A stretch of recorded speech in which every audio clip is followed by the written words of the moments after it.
Hey everybody, what's up? So I wanted to make a quick response to Jack Luck 4, who made a response to her sister, Missing Kaylist. Jack and I were talking about this earlier, which is why it prompted me to make a response to her as well, because I wanted to cover a couple of points that I don't think she covered. One of the largest, one of the most monumental points, or the thing that stuck out in my mind the most was, I understand that people are going to argue about the legal aspect of this. Well, alcohol is not illegal, marijuana is illegal. Well, marijuana is not only, it's only illegal because it's been demonized. It was demonized. There's a really good there's quite a few, but there's a really good documentary that I'd watched. It didn't cover all aspects that many people who are proponents or supporters of decrim and legalization of marijuana, but it mentioned, it's called Grass, and it's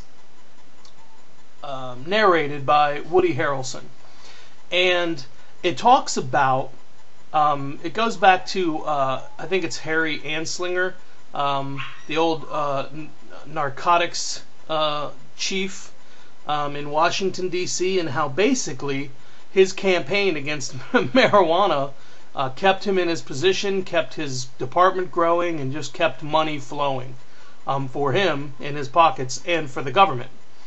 And basically it was the demonization through public propaganda campaigns, among other things, that caused this to be such a public outcry, and what's caused these draconian laws, and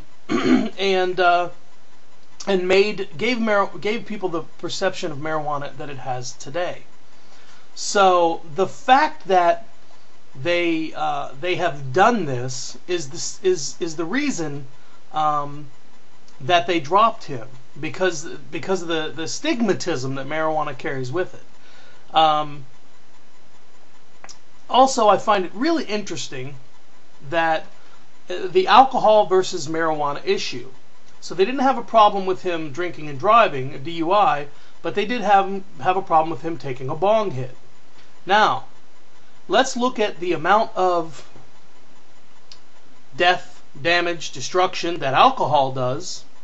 Alcohol-related deaths, whether it's poisoning, effects on the body, diseases that are caused, all of the conditions and diseases that can be caused by abusing alcohol, not to mention drunk driving accidents, people that are killed in automotive drunk driving accidents.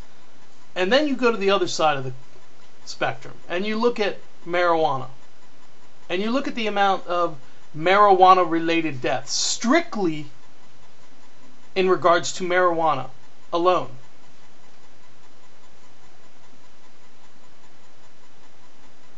Zero. So how do they justify this? I don't think they can. I think it's ridiculous. So that was a really big point for me. Also, him taking a bong hit does not diminish his accomplishments. It doesn't negate what he's done. The guy is a fucking machine in the pool, man. I mean, he's been training his whole life.